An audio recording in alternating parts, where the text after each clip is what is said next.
Hi everyone, Tracy DW here. This year's Winter Olympic Games saw the men's ice hockey gold medal match as one of the penultimate events of the tournament.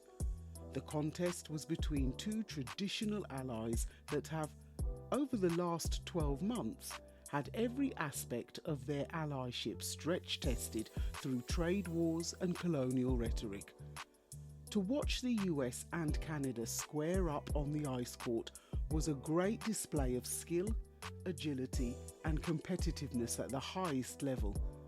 But as we come to the end of Black History Month in the US and Canadian Heritage Month in Canada, I began to contemplate their histories and the colonial characteristics that both nations share, as well as the legacy that both nations have, how they are addressing it, and the continuous ongoing struggles with these legacies. Both the US and Canada were primarily settler colonies, as large numbers of Europeans migrated across the Atlantic Ocean. The US was mainly colonised by England, beginning with the earliest settlement in Jamestown, Virginia in 1607, and Canada was colonised first by France and later by Great Britain, following the signing of the Treaty of Paris in 1763. As early colonial expansion was closely tied to European demand for raw materials, these early colonial economies in both regions relied heavily on exploiting resources such as fur trading, timber, agriculture and fishing, and rather than just simply exploiting resources, they both established permanent communities that reshaped demographics and governance. Settler colonies in the US and Canada also expanded westward across the continent. The US used the idea of manifest destiny, the 19th century belief that these Europeans were divinely ordained to expand across North America, from the Atlantic to the Pacific. Coined in 1845, this ideology justified westward expansion, the spread of American democracy and Protestant ideals. This ideology of manifest destiny still influences political rhetoric and national identity as we see today, the conflicts over oil pipelines, federal lands and the preoccupation with border security, which still reflects this traditional view of territorial expansion. In Canada, expansion occurred through agreements like the Numbered Treaties and the purchase of Rupert's Land from the Hudson Bay Company. This westward expansion still has major influence, as this normalised and made large-scale land extraction central to both US and Canadian economies, with tension between environmental policy and economic dependence on resource industries still playing out today. These expansionist approaches also shows that economic models built in colonial times still shapes climate debates and indigenous land conflicts, but also that these early colonial settlements for both countries continued to expand through waves of immigration, shaping multicultural identities and using this as a form of new nation building. Expansion also led to the displacement and marginalisation of indigenous peoples. This was a major characteristic for both the US and Canada, which has seen an ongoing impact. While driving the displacement of Native Americans and fueling conflicts like the Mexican-American War, colonisation in both countries involved land dispossession, forced treaties and relocations, cultural suppression and armed conflict.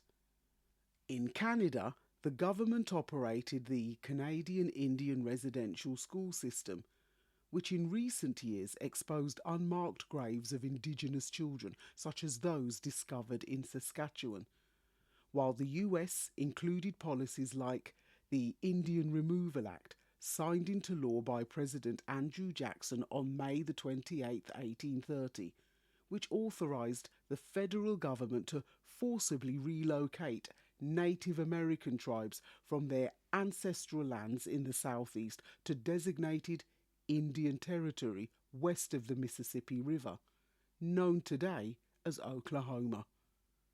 This policy intended to open land for white settlement and slavery expansion, resulting in the forced removal of over 60,000 people and thousands of deaths. Notably, this process of forced removal resulted in the death of approximately 4,000 Cherokees from 1838 to 1839, a period now known as the Trail of Tears. In the US, enslavement of Africans became foundational to the colonial and early national economy. The American Civil War may have ended slavery, but not structural racial inequality. Therefore, current issues such as mass incarceration, wealth gaps, voting rights disputes, and the need for policing reform demonstrate the legacy of racial hierarchies established during the colonial period. In Canada, slavery existed but was less economically central than in the US. However, there was a strong legacy of segregation and discrimination against Black, Indigenous and other racialised communities than is often acknowledged, with ongoing disparities in housing, policing and income. In the US, there are still ongoing disputes over treaty rights, land use and natural resource extraction. Tribal sovereignty existed but operated within federal authority. Legal foundations trace back to Supreme Court rulings like Johnson and McIntosh and the legacy of the Indian Removal Act. Missing Indigenous women, poverty on reservations and jurisdictional gaps are the pressing issues for modern times, while in Canada, although Indigenous rights are constitutionally recognised, such as Section 35 of the Constitution Act 1982, modern land claims and self-government agreements continue in Canada, where there have also been public reckoning with the Canadian Indian residential school system and the discovery of those unmarked graves. Though national policy emphasises reconciliation, implementing this reconciliation remains inconsistent and uneven. While US identity is often framed around revolution and republicanism from 1776, Canada's national identity has been shaped by gradual autonomy away from the British Crown and official multiculturalism. But how central is immigration policy to economic planning and demographic growth? The ongoing court battles over resource extraction, systemic racism rooted in colonial-era labour and settlement systems, and even debates about who belongs can be traced way back to settler colonial foundations and also show how colonial treaty frameworks in both the US and Canada are still politically active. If you liked this episode, then stay on this listening platform, click the subscribe button and check out my other episodes related to this one, such as Fire Sale, The Louisiana Purchase 1803, Fire Sale Expanded, and From a Whisper to a Scream, Canada's Secret History, all from the very first season.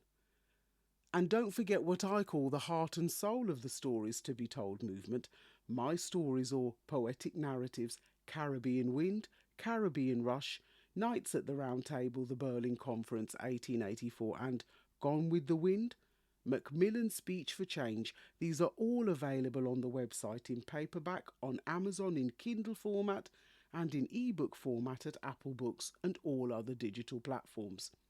And also the publication of the latest 4 titles. Now, if you want to find out more, just visit storiestobetold.com and check out the learning platforms for The Journey's End, Giving Back Hong Kong, Bite from the Big Apple, A Story for New York, Hope for Zimbabwe, Arise the Phoenix, and A Story for South Africa. And if you'd like to sign up to my email list, just visit the website where you can opt in and receive your free samples of my first 4 titles. And finally, remember that you can also send me an audio message on the SpeakPipe link, which is also in the show notes, so don't be a stranger. Feel free to like, follow and share us on social media when you visit the website. Just click onto whichever social media link you would like to follow us on. And as always, it is a pleasure and a privilege to share my learning journey with you in this podcast series, and I encourage you to either begin or continue your own. History is a matter of fact or perspective. I'm Tracy DW, and this is a Stories to be Told podcast. Stay safe, stay well, stay blessed. Thanks so much for listening, and I'll see you on the next page.